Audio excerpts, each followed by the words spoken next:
से हमने ब्रह्म पे जाना, कृष्ण पद कमलों में मन को लगाना, इन गोपियों का ताना ये उल्हाना ही पावन है। उल्हाना दे रही है। यशोदा कहती है बहनों, माखन की मेरे यहाँ कोई कमी नहीं है, लेकिन क्या करूं, इसका ऐसा स्वभाव बन गया है।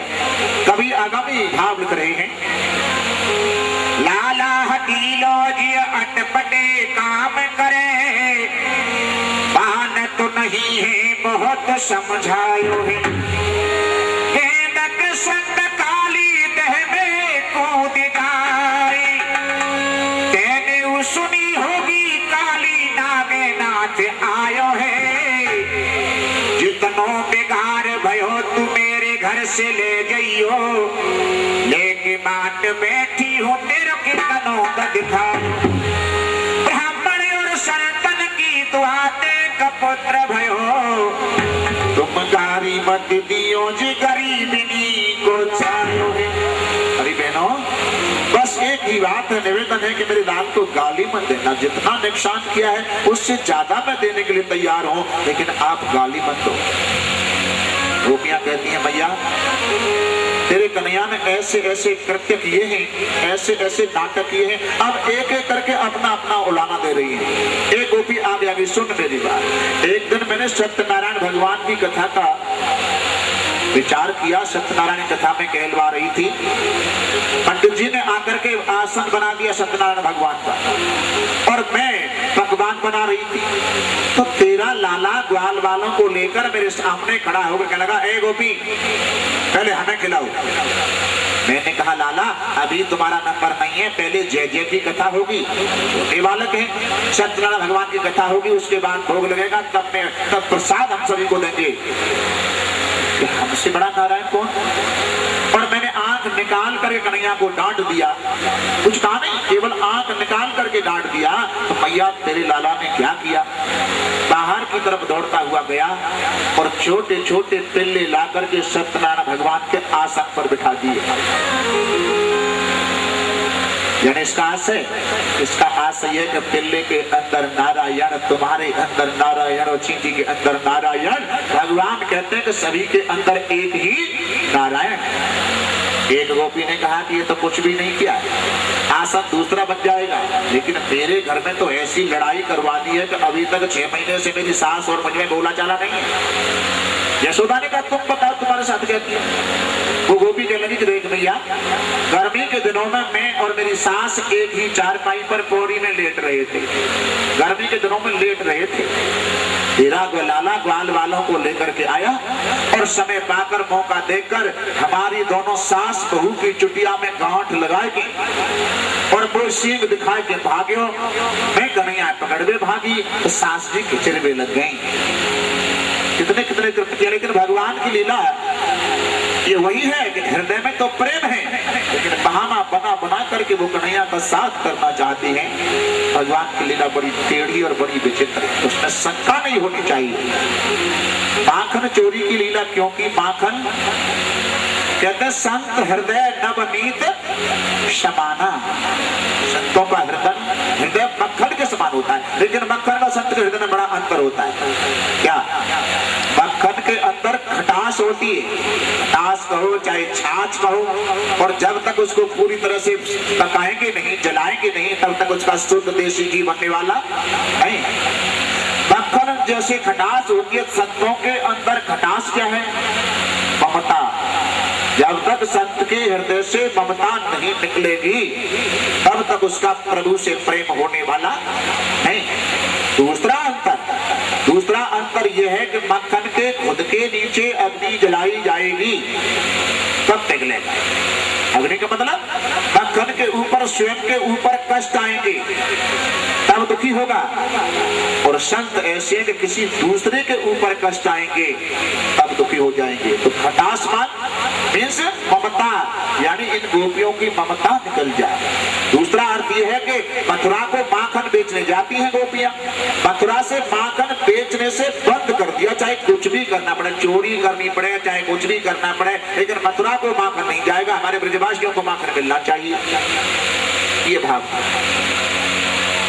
अब भगवान की व्रत भक्षण की लीला आती है। भगवान ने मिट्टी क्यों खाई? और मिट्टी कहाँ खाई? रमण रेती के पास में, हमारा आश्रम जो रमण रेती उसके पास में एक ब्रह्मांड घाट आश्रम, वहां पर ग्वाल वालों के साथ खेलते मेरे प्रभु श्याम सुंदर गए। एकदा कीड़ा बानास्ते रामाध्या गोपतारिता कृष्णो मृत भक्षति बानति मात्र निवेदयन्। एकदा माने एक बार कीड़ा बानास्ते ग्वाल वालों के साथ भगवान श्याम सुंदर यमुना किनारे खेल खेल करने के लिए गए। वहां वृक्ष की आड़ में बैठ करके मिट्टी खाने लगे। मिट्टी खाने के दो कारण हैं। एक कारण तो यह है कि भगवान के उदर में अनंत कोटि जीव रहते हैं और इसको गीता सिद्ध करती है। गीता कहती है यो मां पश्यति सर्वत्र सर्वं च मय पश्यति तस्याहं न प्रणश्यामि सच में न प्रणश्यति। यो मां पश्यति सर्वत्र, अर्जुन जो मुझे पश्यति माने देखता है, जो मुझे सर्वत्र देखता है, अथवा मुझ वासुदेव को सभी भूत प्राणियों के अंदर देखता है, या सभी भूत प्राणियों को मेरे अंदर देखता है, या मुझको उनके अंदर देखता है, तो ऐसे भक्त के लिए मैं कभी अदृश्य नहीं होता। वो मानस जानेंगे आदर करे न कोई, मूर्ख ये नहीं जानते कि ये ही ईश्वर हो। मनुष्य शरीर में जान करके लोग ये कहते हैं कि ये तो भगवान तो नहीं है, लेकिन वही भगवान है। इसलिए कहने का भाव है कि अनंत कोटि जीव रहते हैं, करोड़ों जीव रहते हैं, और उन जीवों की इच्छा है कि ब्रज की रज अगर हमें मिल जाए तो हमारा जीवन धन्य हो जाए, इसलिए मिट्टी खाई। दूसरा कारण ये है, संस्कृत में पृथ्वी को कहते हैं क्षमा। संस्कृत में पृथ्वी को क्षमा कहते हैं। पृथ्वी क्षमाशील है। सभी को, कोई गड्ढे खोद रहा है, कोई कुछ कर रहा है, इसे पृथ्वी पर ही तो सब हो रहा है, वो सभी को क्षमा करती है। और मुझे इन ग्वाल वालों के साथ में लीला करनी है, आगे चल करके इन ग्वाल वालों के साथ लीला करनी है। तो कोई ग्वाला मेरा कान पकड़ेगा, कोई गाली गलौज सुनाएगा, तो मिट्टी क्षमा रूपी मिट्टी धारण कर लूंगा, तो इनको आगे चल करके क्षमा कर दूंगा। इसलिए भगवान जब वृक्ष की आड़ में बैठ करके मिट्टी खा रहे थे, ग्वाल वाल विचार करते हैं कि पहले कोई वस्तु खाता था तो हमें खिलाता था, लेकिन आज ऐसी कौन सी वस्तु खा रहा है कि हमको बताया भी नहीं। इसका कारण बता दिया कि क्यों मिट्टी खाई। अब ग्वाल वालों ने विचार किया, चलो यशोदा मैया से शिकायत करेंगे। ग्वाल बाल दौड़े गए मैया जी के पास, माटी खाई तेरे लाल ने, सुनो यशोदा माँ। मैया आज कन्हैया ने हमारे सामने मिट्टी खाई है, लेकिन भगवान कहते मैया मैंने मिट्टी नहीं खाई है, मैंने एक खेल किया था। बाल का झूठ कहे जननी, जब खेल तमो से गए सब हारी, भीग गए सब ही मिलके, जाए के तो ढेंग यह बात उचारी। माने कही तू कहे नहीं जानत गोप कुमार नवारी, कारण और नहीं भगवान पिटाए बेटी इनने युक्ति विचारी। भैया मैंने एक खेल किया था, उस खेल में मैंने इन सभी ग्वाल वालों को हरा दिया है, इसलिए चिढ़ करके ये मुझे पिटवाने के लिए रोल रहे हैं। यशोदा मैया ने कहा इन ग्वाल वालों को हरा दिया है तो इनके साथ में तेरा दाऊ भैया भी तो शिकायत कर रहा है। भगवान कहते भैया दाऊ भैया भी इन्हीं के साथ हो गया है, लेकिन अब ग्वाल वाल भगवान ने मिट्टी क्यों खाई, इसका आपको और दूसरी बात बताई देते हैं। हमारी पृथ्वी का क्षेत्रफल 49.5 करोड़ योजन का है, और उसमें से 44 लाख योजन पृथ्वी ब्रह्मा जी ने अपने हाथ से बनाई, जिसको ब्रह्मावर्त कहते हैं। और उस 44 में से 84 को उसकी परिक्रमा बल का महीना जो होता है उसमें दी जाती है। एमपी के, गुजरात के और दूर दूर के लोग यहाँ परिक्रमा करने आते हैं। तो इस ब्रज परिक्रमा का महत्व क्या है? एक बार नंद बाबा अपने गोप वालों बच्चों को लेकर के ग्रुप मंडली को लेकर के तीर्थ यात्रा देशाटन करने जा रहे हैं, काशी जा रहे हैं, हरिद्वार जा रहे हैं, प्रयागराज जा रहे हैं। और जैसे यात्रा शुरू की तो मथुरा में विश्राम घाट पर पहला उनका वास हुआ। मथुरा में यमुना किनारे रात्रि को नंद बाबा लाठी लेकर के सभी का पहरा दे रहे थे। तो नंद बाबा ने देखा एक नीले घोड़े पर काला पुरुष आया, नीले घोड़े पर, और उसने जैसे यमुना की रेती होती है, बालू होती है, उसमें उस दोनों लोट पोट होने लगे तो उनका रंग सोना जैसा हो गया, निर्मल हो गया। नंद बाबा सामने आ गए, भैया तुम कौन हो? वो पुरुष कहता है मेरा नाम है प्रयाग। और प्रयाग घोड़े पर चढ़ करके आया। जैसे उन्होंने रेती में लोटपोट होने लगे, दोनों का रंग सोना जैसा हुआ। अब पूछ लिया तुम कहां जा रहे हो? कि हम ब्रजवासी हैं और तीर्थ यात्रा करने जा रहे हैं, तो ब्रज को छोड़कर। प्रयाग कहते हैं कि इस ब्रज में कौन कौन तीर्थ है मैं आपको बताए देता हूं। बताया कौन कौन से तीर्थ है उस ब्रज में। कीरत सुता के पग पग पे प्रयागराज, केशव की केल कुंज कोटि कोटि काशी, जमुना में जगन्नाथ रेणु मेरा में सरे, तट तर पर पे अमित अयोध्या निवासी है, गोपियों के दर दर पे हर द्वार सदा, बद्री केदारनाथ फिरत दास दासी, स्वर्ग अपवर्ग व्यर्थ लेकर करोगे क्या, जानत नहीं हो तुम वृंदावन के वासी। इसी ब्रज में सारे तीर्थ मौजूद रहते हैं। कीरत सुता के पग पग पे प्रयागराज। कीरत सुता कौन है? राधा रानी। जब राधा रानी जहां जहां अपने पैर रखती हैं वहां प्रयागराज मौजूद रहते हैं। केशव की केल कुंज कोट कोट काशी है, और जहां ग्वाल बाल को लेकर भगवान श्याम सुंदर क्रीड़ा करते हैं वहां करोड़ों काशी मौजूद हो जाती है। यमुना की रेती में रामेश्वर है, जमुना में जगन्नाथ है, यानी सारे तीर्थ इसी ब्रज में मौजूद है। गोपियों के दरवाजे पर बद्रीनाथ केदारनाथ दास और दासी बन करके काम करने के लिए आते हैं। स्वर्ग अपवर्ग व्यर्थ लेकर करोगे क्या, जानत नहीं हो तुम वृंदावन वासी है। अरे कहां जा रहे ब्रज को छोड़कर? इसलिए रमण रे तले क्यों नहीं कियो न जमुना पान, रे नर तू समझो नहीं ब्रज को तत्व महान।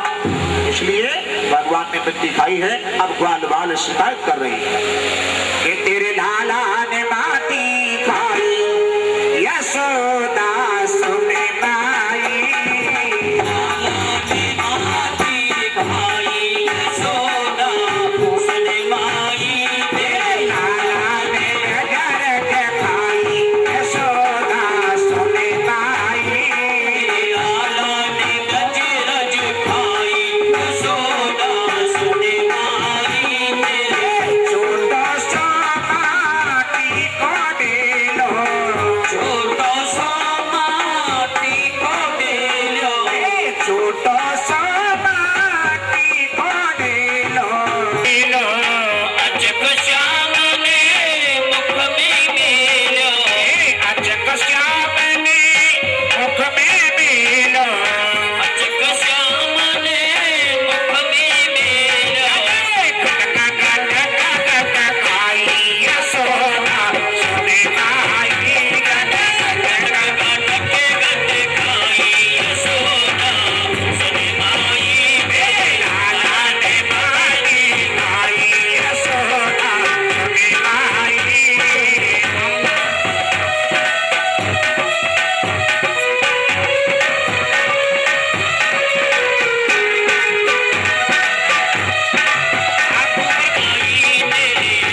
कच्ची पागल जैसी बात करती हो। अब का मिट्टी मुख में रखी होगी? अरे वो कब की पेट में चली गई, हमारे सामने मिट्टी खाई है, गवाह बड़े पक्के। ये यशोदा कहती है कान पकड़कर, उस ब्रह्म का कान पकड़ने की सामर्थ्य केवल यशोदा में। ब्रह्म का कान क्यों पकड़ लिया? प्रेम के कारण। यशोदा मैया का प्रेम है तो ही ब्रह्म का कान पकड़ लिया। और आज कहते हैं मुंह फाड़ के दिखा। भगवान कहते हैं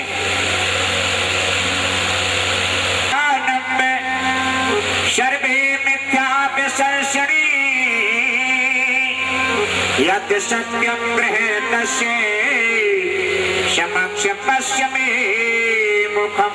भैया यदि मेरे ऊपर विश्वास नहीं करती है तो ले अब मैं मुंह फाड़ के दिखाई देता हूँ। तू देख ही है मैंने मिट्टी खाई है। जैसे कन्हैया ने यशोदा मैया के सामने अपना मुखार बिंद खोला, आज ब्रह्मांड भगवान के मुखार बिंद के अंदर यशोदा मैया को दिखाई दिया।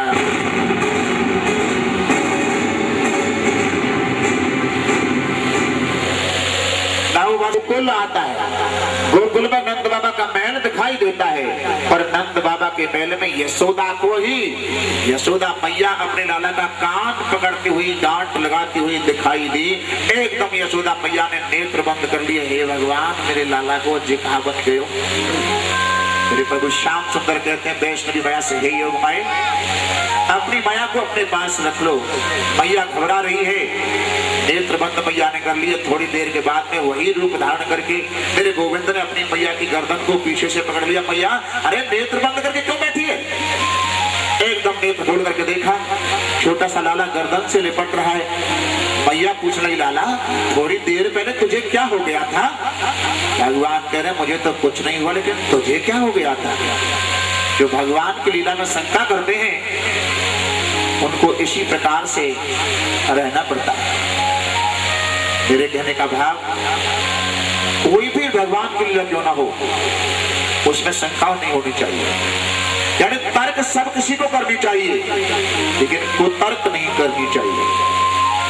परीक्षित ने हर चैप्टर पर हर प्रसंग पर तर्क की, ऐसा क्यों हुआ महाराज, ऐसा क्यों हुआ? और तर्क का निवारण करने वाला अगर कोई क्रोध करता है, गुरु और शिष्य का संवाद होता है और गुरु से शिष्य ये कहता है गुरु जी ऐसा क्यों हुआ, ऐसा क्यों हुआ, और दो चार बार बताने के बाद अगर गुरु नाराज हो जाए, क्रोध उत्पन्न हो जाए, तो समझो वो सदगुरु नहीं है। तर्कों से, प्रमाणों से, सिद्धांतों से किसी भी प्रकार से अपने शिष्य की संतुष्टि कर दे और शिष्य संतुष्ट हो जाए, वही सदगुरु कहलाने के अधिकारी हैं। नहीं जानते हो तो कोई बेइज्जती थोड़ी है। नहीं जानते हो तो ये कह दो भाई इस बात को मैं नहीं जानता, जानता हूं जितना बता रहा हूं, बस उसकी संतुष्टि हो जाएगी। और दो चार बार तर्क करने के बाद अगर गुरु नाराज होते हैं तो वो सदगुरु कहलाने के अधिकारी नहीं। कह दो जय श्री कृष्ण, जय श्री कृष्ण। गुरु की परंपरा चली आ रही है और ऐसे बड़े बड़े अंतरराष्ट्रीय लेवल के जो सदगुरु हैं वो अपने शिष्यों को ये नहीं बता सकते कि शायद कभी दर्शन देने के लिए दरवाजे पर आए हो या चरण स्पर्श कभी किसी शिष्य ने गुरु जी का किया हो। वैसे ही मूर्ति पर माला चढ़ाई जा रही है, और मूर्ति पर माला कब चढ़ती है? कब चढ़ती है? मरने के बाद। मूर्ति पर चढ़ा दो, यही दक्षिणा रख दो, यही सारा कुछ कर दो, तो अपना दूसरा काम कर रहे हैं। लेकिन गुरु वो कहलाने का अधिकारी है जो रास्ता बताया है। शिष्य भले ही चाहे साल भर गुरु पूर्णिमा तक तुम्हारे पास नहीं आए, लेकिन उसके पास बीच में एक दो बार आकर के ये देख लो कि मेरे बताए हुए रास्ते पर चलता है कि नहीं। और ऐसे गुरु अगर इस बात को नहीं देखते हैं तो शिष्य का कुछ नहीं होने वाला, उस गुरु का भी पतन होगा। ये कहते हैं कि गुरु से कपट मित्र से चोरी, के हो निर्धन के होए थोड़ी लाला देख ले, मोते कपट मत करियो, कहा लिख रही है शास्त्र है, मोते कपट मत करना।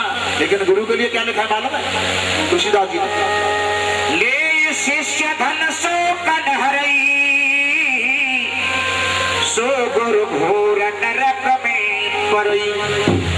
शिष्य धन, अपने शिष्य का, अपने चेला का धन हड़पने के लिए जो बैठा है, उसके हृदय के संताप को दूर नहीं किया, वो गुरु नरकगामी होते हैं। इस बात को गुरु जी बताते, सारी क्रियाएं करवाते हैं, लेकिन मेरे कहने का भाव भगवान की कथा में कोई शंका नहीं होनी चाहिए, और शंका हो तो गुरु जी के पास चले जाओ, वो उसका निवारण कर देंगे। अब भगवान के उखल बंधन की कथा आती है। एक दिन यशोदा मैया ने विचार किया कि मेरे यहाँ माखन की तो कोई कमी नहीं है, इतने जब गाय हैं तो यशोदा अकेली तो माखन को निकाल नहीं सकती, वहां दास और दासियां काम करते हैं। यशोदा जान गई कि दास और दासियों के हाथ के माखन में कन्हैया को आनंद नहीं आता है, तो आज तो मैं स्वयं अपने लाला के लिए माखन निकालूंगी। एकदा गृहदासीषु यशोदा नंददेहिनी कर्मान्तरनियुक्तासु स्वयं दधी। एकदा गृहदासीषु, दासियों के द्वारा कन्हैया को माखन में आनंद नहीं आता है, तो आज मैं अपने हाथ से माखन निकालूंगी। और माखन निकालते समय यशोदा मैया के मन में भाव आया, क्या लाला आसन से जगेगा, माखन मांगेगा, जल्दी माखन निकाल लो। भगवान कहते हैं कि जैसा भाव बनाए बैठी है वैसी प्रकार प्रकट होकर के आता हूं। कायेन वाचा, गीता कह रही है, कायेन वाचा मनसेन्द्रियर्वा बुद्ध्यात्मना वा प्रकृते स्वभावात् करोमि अद्य सकलं परस्मै नारायणायेति समर्पयामि। मन से, शरीर से, वाणी से जो भी कर्म करें, उस कर्म के फल को हम परमात्मा को अर्पण करते चले जाए। नारायणायेति समर्पयामि, भगवान को समर्पण करते चले जाए। उपनिषद कहता है, कुर्वन् मे कर्माणि यदि विशेषत गुम समा। कलयुग में मनुष्य की अवस्था 100 वर्ष बताई है, तो 100 वर्ष तक तू कर्म करता हुआ जी, लेकिन कैसे कर्म करेगा? त्यक्त्वा कर्म फला संगम, संग माने आसक्ति, कर्म करते समय फल की आसक्ति छोड़कर तू कर्म कर। कर्म करने वाला तू है और फल देने वाले भगवान ईश्वर है, तू फल की इच्छा मत कर। सबको तजे, सबको तजे पर हर को न तजे इस जिंदगानी में। दुनिया में ऐसे रहो जैसे कमल रहता है पानी। कमल पानी में रहता है, लेकिन कमल के पुष्प तक कितना भी जल नदी में बढ़ जाए, लेकिन पुष्प के ऊपर एक भी बूंद जल की आने वाली नहीं। और कैसे रहो? नाव नदी के जल में चलती है, नाव नदी के जल में चलती है, और जहां जल का कम होना शुरू हो जाएगा वहीं पर नाव का चलना भी बंद हो जाएगा। जहां जल कम हो जाएगा वहां नाव भी नहीं चलेगा। लेकिन नाव का और जल का कितना बड़ा संबंध है। बिना नाव जल के चल नहीं सकती, बिना जल के नाव नहीं चल सकती है, पर लेकिन नाव जल में चलती है। और जिस दिन नाव में जल आ गया, जिस दिन नाव में जल आ गया, तो उसी दिन नाव को डूबना पड़ेगा। बिना जल के नाव चल नहीं सकती, पर नाव में जल आ गया तो डूबना पड़ेगा। इसलिए नाव की संसार में रहो तो इस प्रकार रहो जैसे नाव रहती है। संसार में रहो, लेकिन संसार को अपने अंदर, अपने हाथ से माखन निकाल लिए, भाग बनाया, लाला जगेगा, माखन मांगेगा, तब तक तो भगवान अपने आसन से खड़े हुए और दोनों हाथों से आंखों को मेड़ते हुए, आंखों में काजल लगा हुआ है, और हाथों से जब आंखों को मेड़ना शुरू कर दिया तो आंखों का काजल मुंह पर फैल गया। अब तो यशोदा ऐसे देख रही है कोई सालग्राम ठाकुर का दर्शन कर रही हो, काले ही काले दिखाई दे रहे। और एकदम आकर कहते, भैया भूख लग रही है, जल्दी कर, मैं तो माखन लूंगा। भैया कहने लगे, अभी निकला नहीं तो मैं कैसे दे दूं? ऐसे तू रोजाना जिद करता है, नहीं माखन लूंगा, ताजी माखन लूंगा। अब भैया ने माखन को बुलाने के लिए, सुबह का वक्त था, चंद्रमा आकाश में निकल रहे थे, चंद्रमा की तरफ इशारा किया, लाला देखना वो क्या है। भगवान ने ऊपर की तरफ देखा तो चंद्रमा था, माखन को भूल गए। अब कहने लगे, भैया मैं तो चंदा ही लूंगा। अब ले चंदा दे दे, कहां से ला करके देगी? चंदा लूंगा। अरे लाला तू थोड़ी देर ठहर जा, कभी माखन मांगता है, कभी चंदा मांगता है, मैं तेरे लिए बहुत सुंदर सी बहू लेके आऊंगी। अब बहू का नाम लिया तो माखन को भूल गए, चंदा को भूल गए। अब कह रहे, भैया मैं तो बहू लूंगा। अरे ले, अब बहू लेगा तो कैसी लेगा? भगवान कहते, बहू तो हो, पर ऐसी हो कि मैं ग्वाल वालों के संग खेली बजाया करूं, तो बहुआ जीप बदल जाया करूं। यशोदा कहने लगे, हे तारी के तू तो बात गुड़िया की बात कर रही थी, जाते चोरी छापी खेलो करें। अरे मैं तेरे लिए सुंदर सी बहू लेके आऊंगी, लेकिन तू चोरी कर, वो चोर क्यों? नंद बाबा को सारी दुनिया जानती है, और तू चोरी करेगा तो शादी नहीं होगी। भगवान की शादी करवा देगी? हाँ शादी करवा दूंगी, भले मैं तेरी सौगंध दिखा रहा हूँ। अरे सो खाऊं पर घरे ना जाऊं री माया बल करूंगो चोरी, सो जाऊं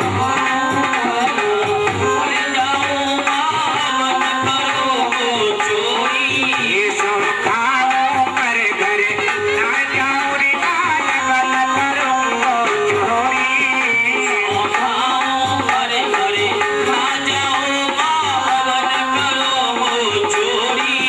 भगवान कहते हैं चोरी नहीं करूंगा, शादी करवा दूंगा। और अपनी इच्छा प्रकट कर रहे हैं, बहू हो तो कैसी? अरे लंबी सी नार न होए छोटी रे, लंबी सी नार न होए छोटी, लंबी सी नार न होए छोटी, लंबी सी नार न होए छोटी, सुआ सारी ना गया के मोटी, सुआ सारी ना गया के मोटी, सुआ सारी ना गया के मोटी, सुआ सारी ना गया के मोटी, शरमाए जाए शरमाए जाए भूमंड के भीतर सिखाए जाए गोरी गोरी, शरमाए जाए भूमंड के भीतर सिखाए जाए गोरी गोरी। अरे सोनाओ बड़े मैं जाऊंगा चोरी, बड़े साची मेरे तालावेगी वो बुलाने गोरी बड़े। शर्त लगा रहे हैं बीच में कन्हैया, ऐसी शर्त लगा रहे हैं, तो एक बात में बतलाओ रे, तो एक बात में बतलाओ, तो एक बात में बतलाओ, एक बात में बतलाओ, ये बलताऊ संगत ले जाओ, बलताऊ संगत ले जाओ, ये बलताऊ संगत ले जाओ, बलताऊ संगत ले जाओ। मंगवाए ले जल्दी कर जल्दी, ये मंगवाए ले बाबा से कहे मैं चढ़ दे का सुंदर घोड़ी, बाबा से कहे चढ़ दे वो सुंदर घोड़ी, बाबा से कहे सुंदर सी कोई घोड़ी,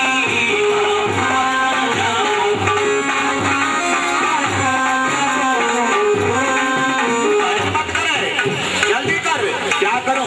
सखियन पे मंगल कर पाए दे, सखियन पे मंगल कर पाए दे, सखियन पे मंगल कर पाए दे, सखियन पे मंगल कर पाए दे, मोहे मोर मकट बंसी लाई दे, मोहे मोर मकट बंसी लाई दे, मोहे मोर मकट बंसी लाई दे, मोहे मोर मकट बंसी लाई दे।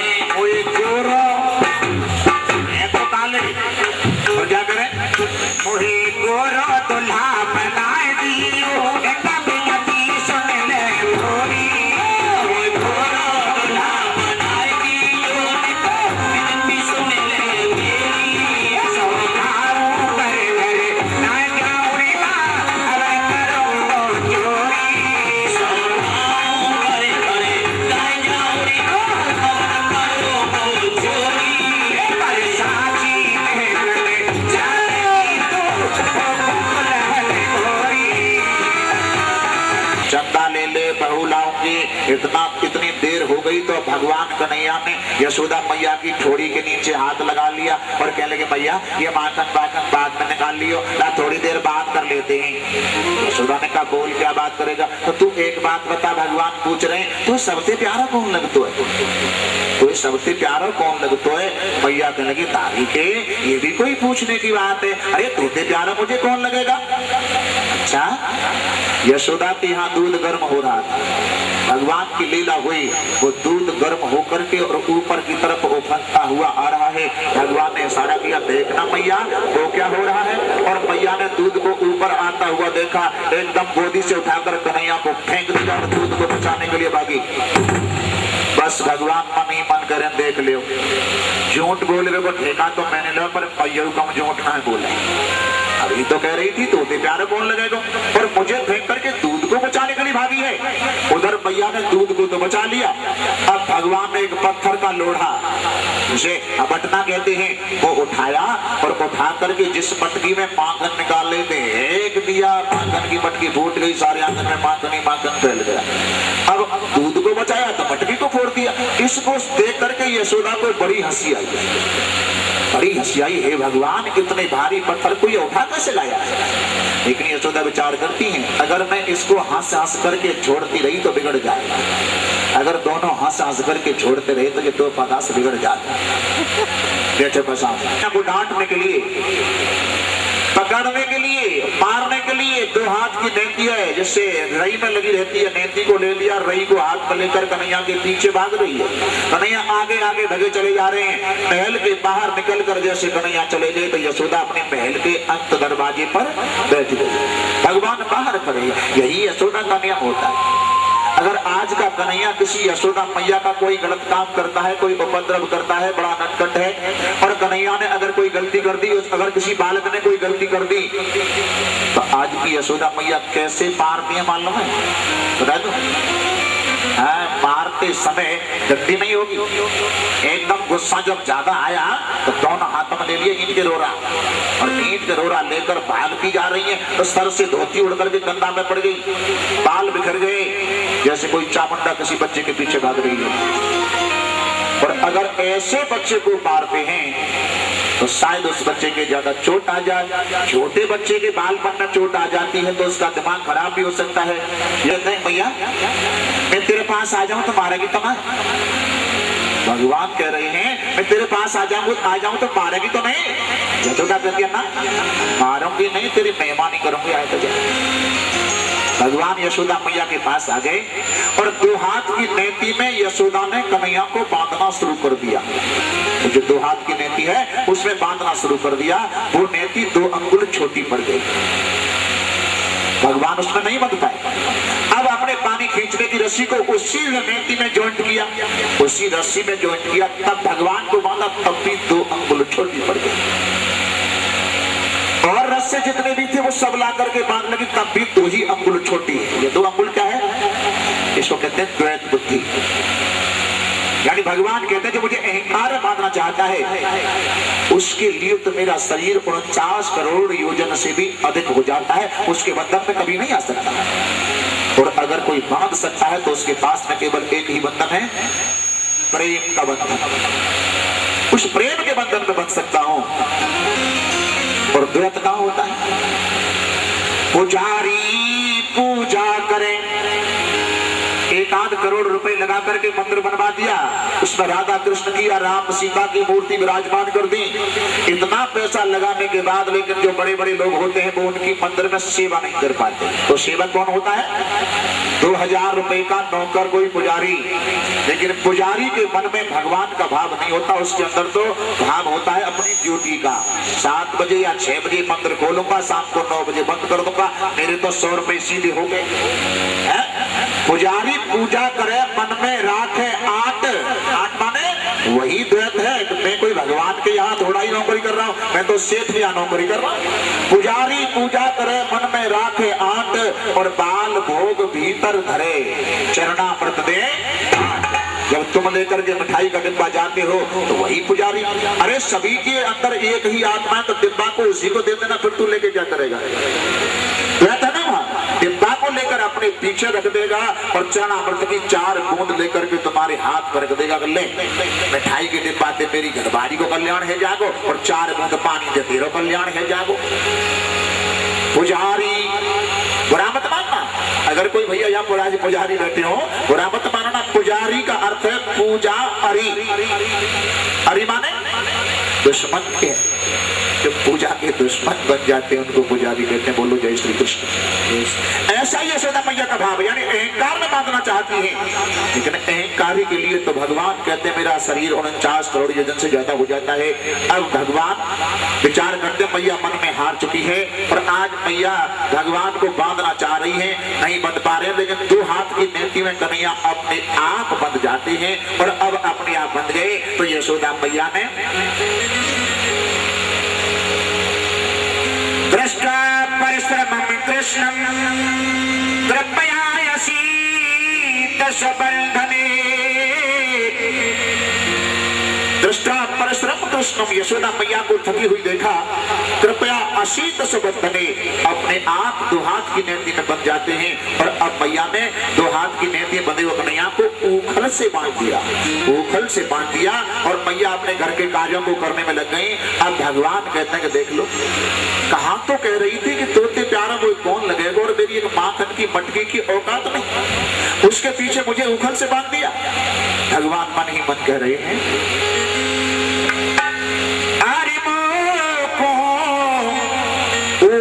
से दयो बार हो बात तेरो कहा बेगार हो रही,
घर के कार्यों को करने में लग जाती है। नंद बाबा के आंगन में 2 वृक्ष खड़े हुए थे, यमलार्जुन जिन्हें कहते हैं, उन 2 वृक्षों के बीच में ऊखल को खींचकर कन्हैया ने फंसा लिया। एक झटका दिया तो दोनों वृक्ष उखड़ गए और वृक्ष उखड़ करके वो भगवान श्याम सुंदर की स्तुति करने लगे। श्री सुखदेव जी महाराज कहते हैं वो वृक्ष कौन थे? वो कुबेर भंडारी के पुत्र नलकूबर और मणिग्रीव थे। अपनी स्त्रियों के साथ में जल विहार करने में लगे हुए थे। वहां होकर के नारद जी निकले, स्त्रियों ने लज्जावश कपड़ों को पहन लिया और तल के ऊपर ज्यों के त्यों खड़े रहे। नारद जी ने उनको साफ दे दिया, जाओ तुम वृक्षों की तरह खड़े हो, मैं तुमको साफ देता हूं, तुम वृक्ष बनोगे। कुबेर के पुत्रों ने कहा, महाराज आपका साफ लगा है, वृक्ष बनना पड़ेगा, लेकिन हमारा कल्याण कैसे होगा? नारद जी कहते हैं, द्वापर युग में नंद बाबा के आंगन में आपका प्रादुर्भाव होगा और कन्हैया के हाथों से आपका कल्याण हो जाएगा। आज वो दिव्य रूप, दिव्य स्वरूप धारण करके पुरुष के रूप में कृष्ण की स्तुति कर रहे हैं। क्या कर रहे हैं? पारी गुणाल कथनौ श्रवणो कथाया हस्तौ च कर्म सुमनस्तव पादयोर्नः स्मृत्यामसुरस्तव निवास जगत् प्रणामे दृष्टिः सताम दर्शनेस्तु भवत्तनूनः। वाणी गुणान कथनौ, महाराज हमारी वाणी आपके गुणान वादों को कहती रहे। वाणी गुणान कथनौ श्रवणौ कथाया, और हमारे कान आपके गुणान वादों को सुनते रहे, आपकी कथा को सुनते रहे। हस्तौ च कर्मसु, हाथ आपकी सेवा में लगे रहे। मनस्तव पादयोर्नः, और हमारा मन आपके युगल चरणार बिंदों में लगा रहे। शरीर के जितने अंग प्रत्यंग बनाए हैं प्रभु ने, वो सब शुभ कार्यों में लगाने के लिए बताए। गर्दन दीनी है तुझे, गर्दन दीनी है तुझे पर बोझ उठाने के लिए, पैर दीने हैं तुझे सत्संग जाने के लिए, हाथ दीने हैं तुझे दीनों को उठाने के लिए, जीभ दीनी है तुझे प्रभु गीत गाने के लिए। अगर इनको ऐसे कार्यों में नहीं लगाया, क्या कह रही है? भलो ही ओ हेरी माई यशोदा, भलो हेरी माई यशोदा,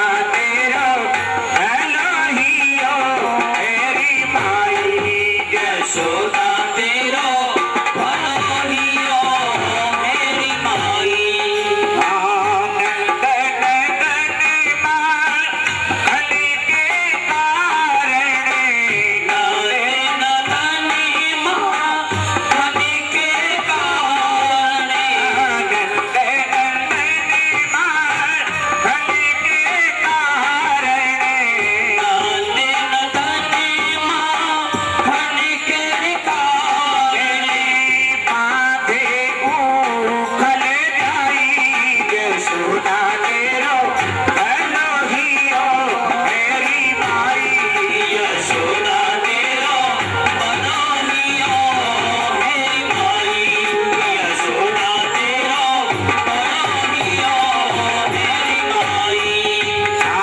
जाने देखो सुर नर मुनि तरसे, जाने देखो सुर नर मुनि तरसे, जाने देखो सुर नर मुनि तरसे, जाने देखो सुर नर मुनि तरसे, घर बैठे ही पाई यशोदा तेरो भलो हियो मेरी माई।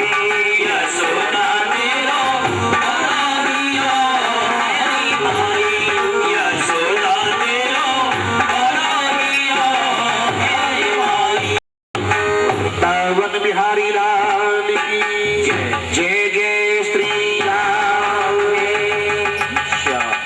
ऐसी स्थिति को देखकर नंद बाबा के छोटे भाइयों का नाम है घनानंद।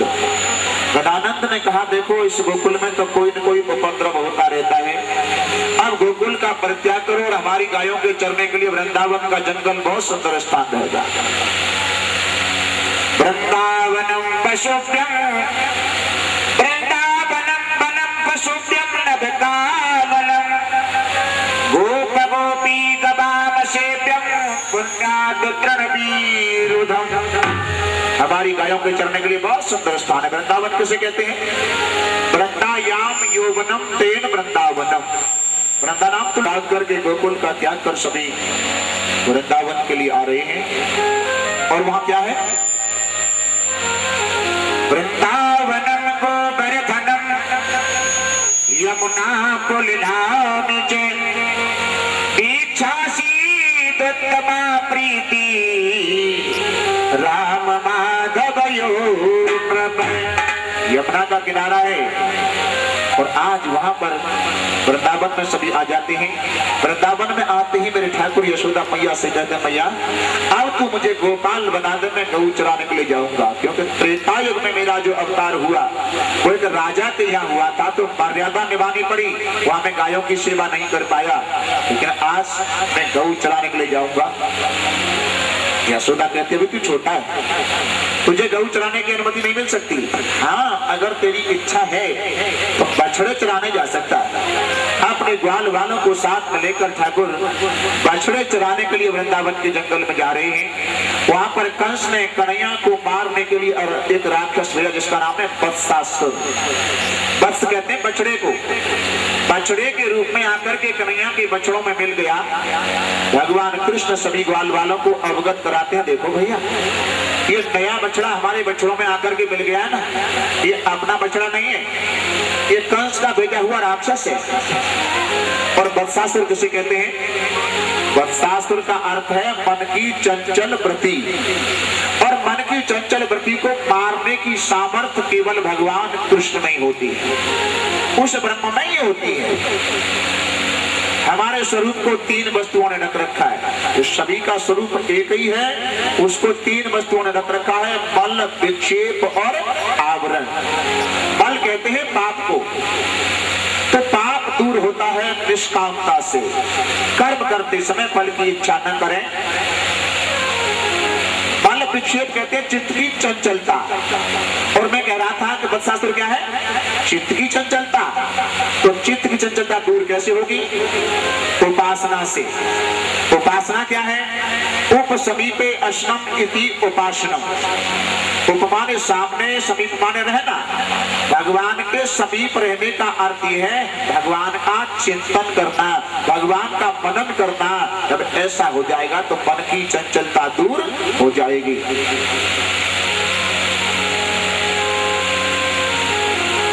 वृंदावन में आवरण कहते हैं अज्ञान को, और अज्ञान दूर होता है ज्ञान के द्वारा। और धीरे धीरे जब अभ्यास करेंगे राम के नाम का, कृष्ण के नाम का, गुरु मंत्र का, तो भुसुंडी रामायण में एक चौपाई आई है जो शांडिल्य जी ने बनाई है चौपाई रामायण। करे अभ्यास होए मानसी सा, करे अभ्यास होए मानसी सा, करे अभ्यास होए मानसी सा, करे अभ्यास होए मानसी सा, तबई हृदय भासे जगदीसा।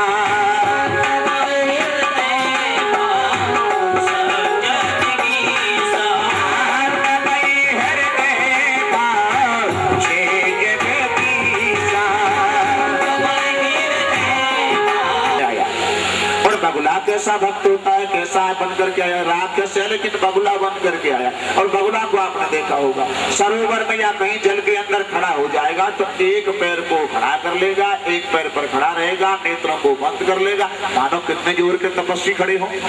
और जब जैसे मछली चक्कर में आ जाएगी अभी जो पाक से पकड़ लेगा। बकासुर का अर्थ क्या है? अपनी इंद्रियों का भरण पोषण करने के लिए भक्ति का आश्रय लेता है, उसको बकासुर कहते हैं। जिसके विचार संसार की तरफ अग्रसर है, परमात्मा से बिल्कुल हट चुका है, उसको बकासुर कहते हैं। बगुला करता है ढोंग, ढोंग करता है ढोंग, एक बंद रखता है, एक पैर को खड़ा कर लेता है, लेकिन कहते हैं करनी कथनी भिन्न यहाँ है, यानी कहना कुछ और है और करना कुछ और है। करनी कथनी भिन्न यहाँ है और धर्म नहीं पाखंड वहाँ है। वो धर्म नहीं होता, वो पाखंड होता है, वो ढंग होता है, करना कुछ और दिखाना कुछ। जैसे जनक जी महाराज को लोग देखते हैं तो क्या कहते हैं, जनक जी तो रानियों के साथ रहते हैं, राज्य को चलाते हैं, तो ये योगी नहीं हो सकते। लेकिन हम कहते हैं जनक जी अंदर से तो योगी हैं और बाहर से दिखाने में योगी हैं। और हम जैसे जो लोग आते हैं वो ऊपर से योगी हैं और अंदर से भोगी हैं। असुर का वध किया है। अब की बार वृंदावन के जंगल में अघासुर नाम का राक्षस जो अष्टावक्र को साथ लगाता है, वही अघासुर बन करके आई। यानी 1.5 किलोमीटर लंबा शरीर है। वृंदावन के जंगल में कन्हैया को मारने के लिए आया, नीचे के होठ को जमीन से लगा लिया, ऊपर को मुंह फाड़ दिया है। एक गुफा जैसी सभी ग्वाल वालों को दिखाई दी। ग्वाल बाल बड़े सीधे हैं। क्यों? भगवान के भक्त चतुर नहीं होते, सीधे होते हैं, पागल होते हैं। कीर्तन करते करते तन्मयता आ जाती है, अपने को भूल जाते हैं, देह का भान नहीं रहता। और जिसको देह का भान नहीं रहता हो उसी को तो पागल कहते हैं। ऐसे ग्वाल बाल सीधे हैं। और अघासुर के मुखारविंद को जब देखा तो कहते भाई ये क्या है। एक ग्वाला ने फटकार करके कहा मालूम नहीं है, हमारी दादी माँ कहा करती थी कि वृंदावन की तरफ बड़ी बड़ी गुफाएं हैं। तो भाई गुफाओं में तो संत रहते होंगे, और क्या, चलो संतों के दर्शन करने चलेंगे। अघासुर के जब दांत बाहर दिखाई दिए तो कहा ये क्या है। एक ग्वाला ने कहा पागल हो गया है। अरे महात्माओं के पास जब गुफा के अंदर जाएंगे तो अपने सामान को टांगने के लिए घोटियां लगा दी गुफा के दरवाजे पर। इतने सीधे हैं। ग्वाल बाल तो अंदर चले गए, लेकिन कन्हैया अभी बाहर ही खड़े हैं। अघासुर ने मुंह बंद नहीं किया, और जैसे भगवान ने प्रवेश किया मुंह के अंदर आते ही अघासुर ने अपना मुंह बंद कर लिया। लेकिन मेरे प्रभु श्याम सुंदर अपने शरीर को फुलाने लगे। वो ब्रह्म कैसा है, अणोरणीयान बहतो बहियान। समझेंगे इस बात को, अणु से अणु है वो परमात्मा और महान से महान। लेकिन कुछ लोग ये कहते हैं कि वो निराकार है, उसका आकार नहीं। अरे अणु से अणु है, वेद का मंत्र है ये। ऋग्वेद की पृष्ठभूमि का 7 पर ये मंत्र आया है। अणोरणीयान महतो मयान नात्म अस्य जंतुर्निहितो गुहायाम। यानी वो परमात्मा अणु से अणु है और महान से महान है। अब विचार करो, अणु से अणु होगा तो कुछ भी तो होगा, लेकिन अणु कैसा होता है, अणु कैसा होता है, कितना बड़ा होता है। सूरज निकलता है पूरब में, उस समय किरणें जो फैलती हैं और किरण आपके रोशनदान में होकर अंदर कमरे में जाती हैं, तो उन किरणों के साथ साथ कुछ छोटे छोटे ध्वंसी उड़ते हुए दिखाई देते हैं, लेकिन वो पकड़ने में नहीं आते। लिखा है उसके लिए, जाला अंतर्गते भानो यद सूक्ष्म दृश्यते रज तस् षष्ठी तमो भाग सा परमाणु उच्चते। जाला अंतर्गते भानो, उस रोशनदान में होकर के जो छोटे छोटे सूक्ष्म रज जैसे दिखाई दे रहे हैं, उसका 6वां हिस्सा परमाणु होता है। और परमाणु से भी छोटा होता है अणु। तो अणोरणीयान में तो भयान, अणु से अणु है और पान से महान है। पान से अणु से अणु को इसलिए है कि इन नेत्रों से देखने का विषय नहीं है, किसी इंद्रिय का विषय नहीं है। और महान से महान इसलिए है कि कंस को उसने शरीर धारण करके मार दिया, रावण को उसने शरीर धारण करके मार दिया। सामान्य और विशेष 2 अग्नि विशेष शक्ति हुआ करती है, यानी सामान्य शक्ति में क्रिया नहीं है और विशेष में क्रिया होती है। इसलिए अघासुर ने मुंह बंद किया, भगवान ने अपना स्वरूप जब बढ़ाया तो अघासुर का मस्तक फट गया और उसके शरीर से दिव्य ज्योति निकली। अब भगवान श्याम सुंदर के ग्वाल बाल जो सखाएं वो बछड़े चराने की अनुमति सभी को मिल रही है। वृंदावन के जंगल बछड़े चराने जाते हैं तो एक दिन पहले कन्हैया ने ये कह दिया, देखो ग्वाल बालों, सभी अपने अपने यहाँ से कल के लिए बाल भोग लेकर के यही आएंगे और सभी एक जगह बैठ करके उसका भोग लगाएंगे। और बाल भोग की व्यवस्था जब की गई, दूसरे दिन बछड़े चराने गए, सभी के मध्य में भगवान श्याम सुंदर बैठे हैं। कोई ग्वाला तो ये कथा ब्रह्मा जी के मोह की है। ब्रह्मा जी को इस लीला पर, भगवान की कथा पर मोह हो गया, शंका पैदा हो गई। सभी के बीच में कन्हैया बैठे हैं। कोई ग्वाला कहता है, देखो कन्हैया, मेरी मैया ने कितनी सुंदर खीर बनाई है, भोग लगाओ ना। कोई कहता है कितनी सुंदर पकौड़ी बनाई है, भोग लगाओ ना।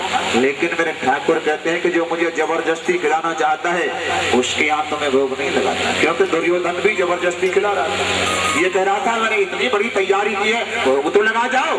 लेकिन विदुर ने निमंत्रण नहीं दिया और हंस हस्तिनापुर में ये कह दिया कि दुर्योधन अगर मैं तेरा अन्न खा लिया तो मेरी बुद्धि तेरी जैसी हो जाएगी, अब तो मैं अपने काका विदुर के यहाँ जाकर के भोग लगाऊंगा। तो भगवान यहाँ कह रहे हैं कि तुम्हारे भोग में भोग नहीं लगाऊंगा, मैं तो मदमंगल के भोग में भोग लगाऊंगा।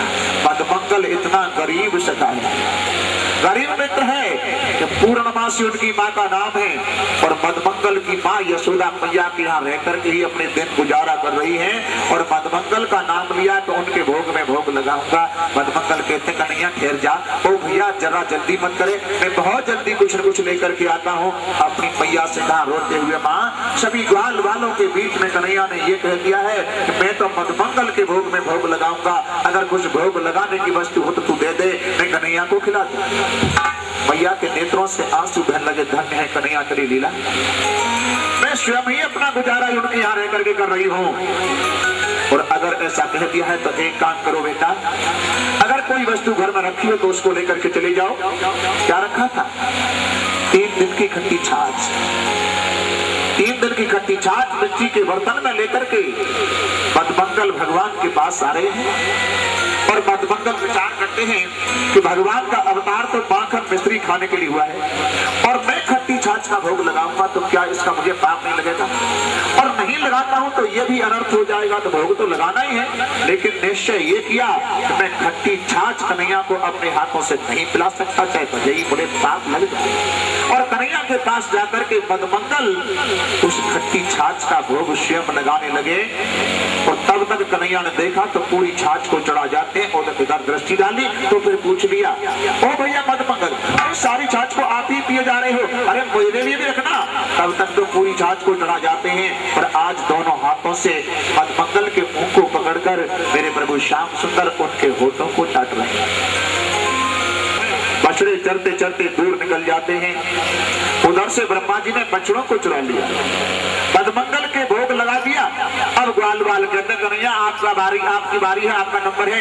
बछड़े रोकने के लिए बछड़े दूर चले गए हैं। इधर श्याम सुंदर अकेले बछड़े रोकने गए तो पीछे से इधर से आकर के ब्रह्मा जी ने ग्वाल वालों को चुरा लिया। ऐसा क्यों हुआ? एक दिन यशोदा मैया जब गाय का दूध निकाल रही थी तो कन्हैया जबरदस्ती माँ की गोद में चढ़ करके स्तन का दूध पी रहे थे। दोनों हाथों से स्तनों को पकड़कर माँ का दूध पी रहे थे। बछड़े ने मुड़ करके, उसी गाय के बछड़े ने मुड़ करके ये देखा कि यशोदा का लाल अगर मैं होता तो मैं भी इसी प्रकार से इसका दूध पीता। उस भाव को पूरा किया, उस बछड़ों के भाव को पूरा किया और ब्रह्मा जी ने ग्वाल बालक और बछड़ों को ब्रह्मलोक में ले जाकर योग सैया पर लिटा दिया। योग सैया एक ऐसा स्थान है जहाँ पर मृत्यु का असर नहीं चलता है। भगवान ने नेत्र बंद करके देखा। ब्रह्मा जी चाहते हैं कि साधारण बालक होगा तो रोने लग जाएगा, पर नहीं रोता है तो ब्रह्म है। और वहाँ 1 साल जब होने को आ रही है तो ब्रह्मलोक में वो ग्वाल बाल भगवान कृष्ण को याद कर रहे हैं। कन्हैया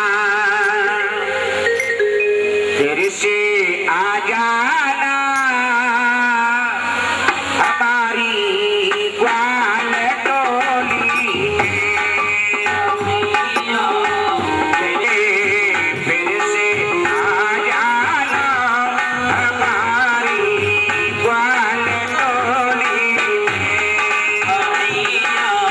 फिर से आ जाना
फिर चला जाना हमारी ग्वाल टोली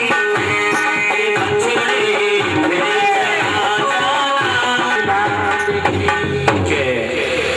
भगवान श्याम सुंदर ने नेत्र बंद करके देखा कि ऐसी उद्दंडता करने वाला कौन है। हमारे ग्वाल वालों को और बछड़ों को सभी को चुरा लिया। और नेत्र बंद करके देखा तो भगवान जानने के ब्रह्मा जी ने अरे हो